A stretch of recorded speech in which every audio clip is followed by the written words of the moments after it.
And so we are very thankful that we don't have to be right about everything for God to work, right? But then spiritual transformation follows only as each essential dimension of the human being is transformed into Christ-likeness. Now you see, you're thinking about that in terms of understanding. What are the parts of the person that leads to transformation? How do you work on those parts? And that's our topic for this morning, really. And we will eventually get to it. But we have to understand this. The direction where our will is turned over to God, a regenerate will interacting with the constant overtures of grace from God in many forms. Such transformation is not the result of mere human effort and cannot be accomplished by putting pressure on the will. Willpower alone will fail you. And if people get into that dead end, they will be defeated. And so that's where we want to keep this emphasis. It's not willpower alone. Grace now begins to come in. And we understand that grace is not opposed to effort. Attitude, no earning allowed, but all kinds of effort. Diligent effort. Seeking to know, seeking to do the will of God. And perhaps the greatest mistake in this area is to think that spiritual growth is achieved by trying harder. We really have three options here. One is to say, you grow spiritually by trying harder. And if you have a gong, that's where you hit the gong. Nope, not it. The other is to give up. And that is often called brokenness today. And brokenness is presented as the way you live in Christ, instead of being a stage you pass through. Right? So you just live in brokenness, and you celebrate grace because that says brokenness is okay. Now, brokenness is actually necessary at a certain point, but that's only to teach us that we in ourselves cannot do this. And if you just try harder and don't have brokenness and turn to grace, your life will be impossible, and you will make the lives of other people possible because you just keep, well, try harder, try harder, try harder. So those two options have to give way to the path of indirection. And indirection is where instead of trying to make something happen, you deal with the factors that will produce it. So instead of trying to be Christ-like for short, you turn to the things that enable you to be Christ-like. So,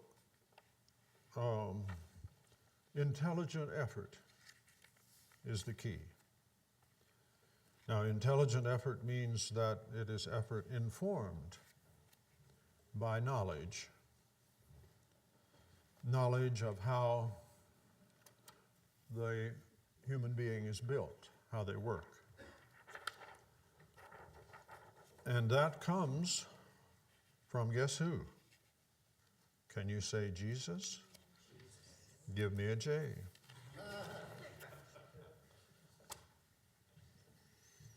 Dr. Jesus, in Mark 12,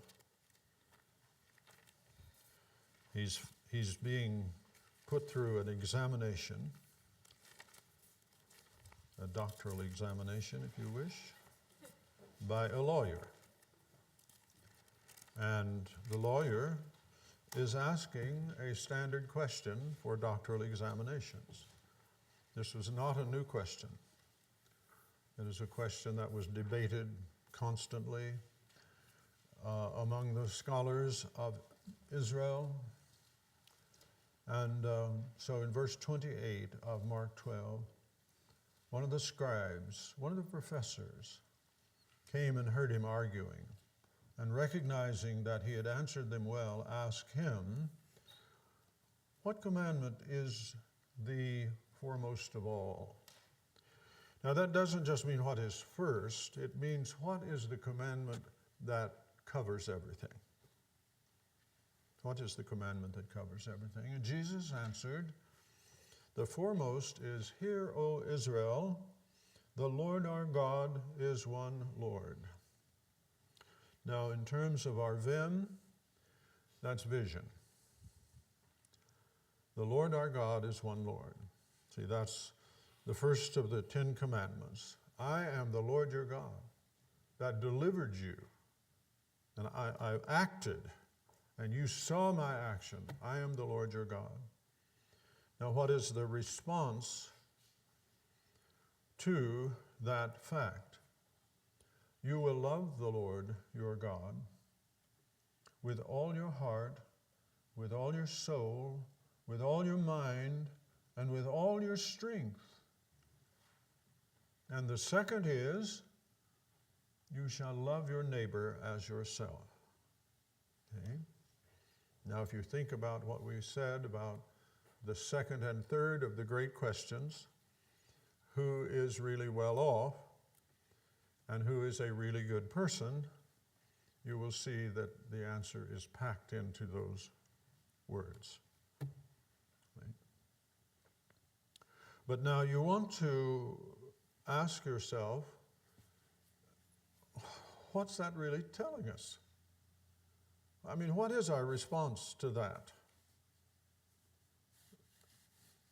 Is it one that says, okay, I'll do that. I'll do that. And then goes into the parts and says, well, it says here, love the Lord your God with all your heart. Now, what is that? Suppose you had to stand on one foot and tell someone what it was to love the Lord with all your heart. What would you say? What would you say before the other foot came down? You think we ought to be able to do that? If this is that important, what is your heart?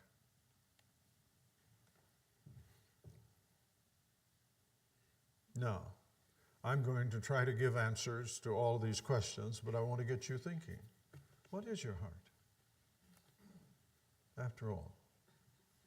Now today, you're apt to think of it in terms of your emotions.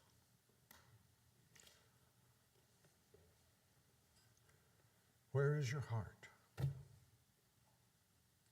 And you might answer in terms of emotion. I want to suggest to you that that is a mistake.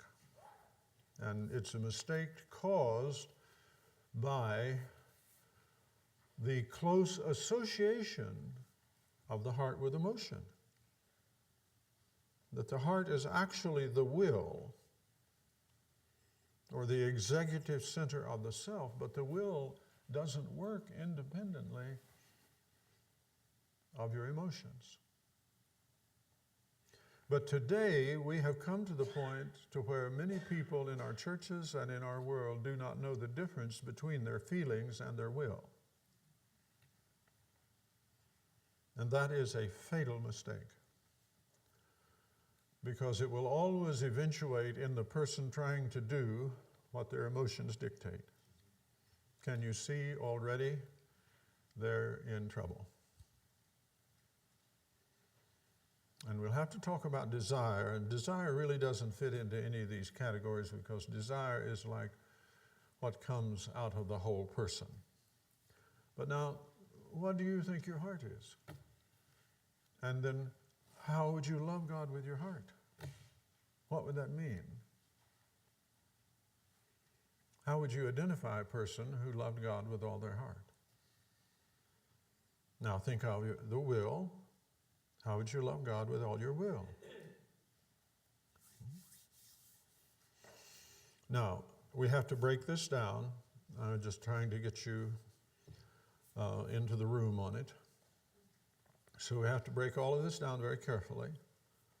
But what I want to urge upon you now is that this law, not only was it something Jesus understood as the great blessing that comes to human beings from God, but that is the way the law was understood in the Old Testament tradition. Now, it certainly by itself was not succeeding. Something else was needed. But if you don't understand that the law is a beautiful, good gift of God, then if you go back and read Psalm 119, for example, or Psalm 1, and you say, blessed is the man that doesn't walk in the counsel of the ungodly, stand in the way of sinners, nor sit in the seat of the scornful, but his delight is in the law of God. Delight in the law of God? Well, I thought the law was something bad. And Paul even says in opening 1 Timothy, you may recall, the law is not for a righteous man, but for the unrighteous.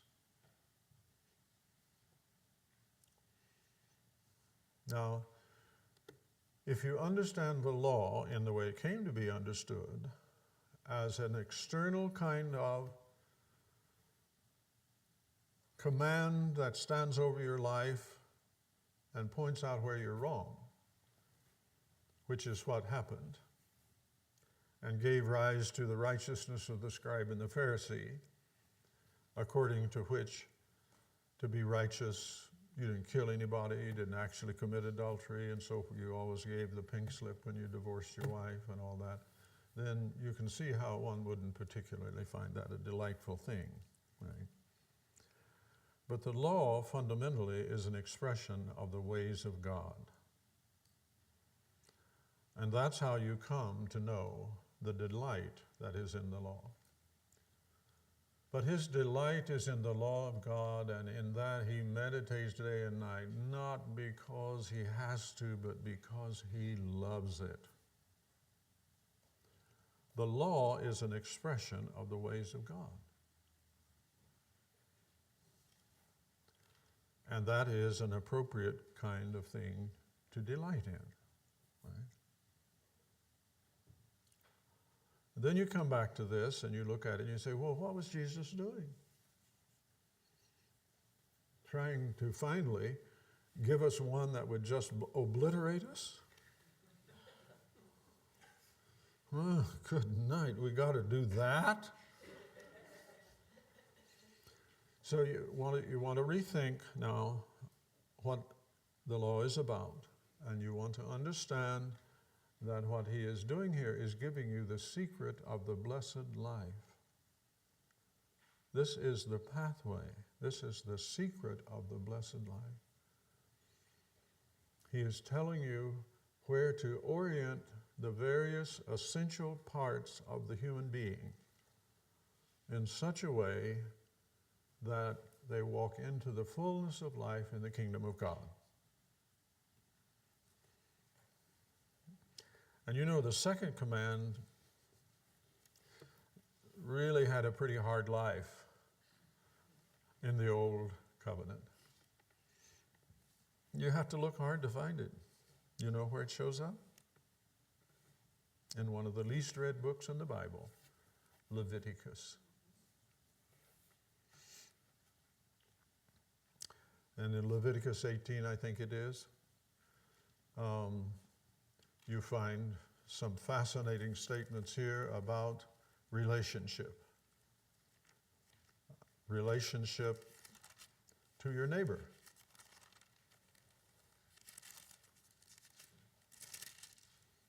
and then a surprising extension of that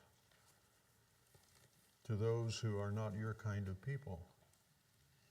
Leviticus 19, verse 18, first of all. You shall not take vengeance nor bear any grudge against the sons of your people. Do you ever hear of discrimination? Of cultural barriers? In other words, another Jew, you shall not have any grudges against another Jew. You will not take vengeance. So now you have the contrast. This is what you're not to do, and what are you to do? You shall love your neighbor as yourself. And the reason given is, I am the Lord. I am the Lord. That's why you do that. Now, if you don't have a reason, you're going to be able to do very little in this direction. So it's important to do the first part of the commandment first, isn't it? Love the Lord with all your heart, soul, mind, and strength, and then you can actually love your neighbor as yourself, because you will have the wherewithal to do that coming from your relationship to God. But now wait a moment. Look at verse 34. Verse 34 is one of the clearest evidences of divine inspiration you'll find anywhere in the Bible. It is totally beyond any human understanding at the time. Listen to what it says. The stranger, you can read that, the undocumented worker, or the person who doesn't look like you, or so forth and so on, who resides with you shall be to you as the native among you, and you shall love him as yourself. And then you get the reason. You were aliens in the land of Egypt. You know what it's like to be on the outside of everything. You know what it's like. I am the Lord your God. So now Jesus, and it was not unique to him again, because this was something that was discussed,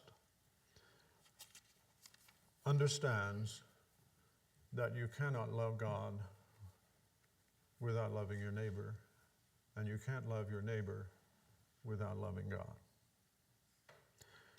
Now, I'm going to have to move on from that, but I want you to understand that Mark 12:29 through 31 is Dr. Jesus' analysis of the essential parts of the human being. And in the application of indirection, you work with the parts. You work with the parts. You don't just say, well, I love the Lord. You come to know what is in your heart, and you learn with him how to love the Lord with all your heart. That would mean now that your will was perfectly surrendered to doing the things that are good for God in the eyes of God. That's what it would mean.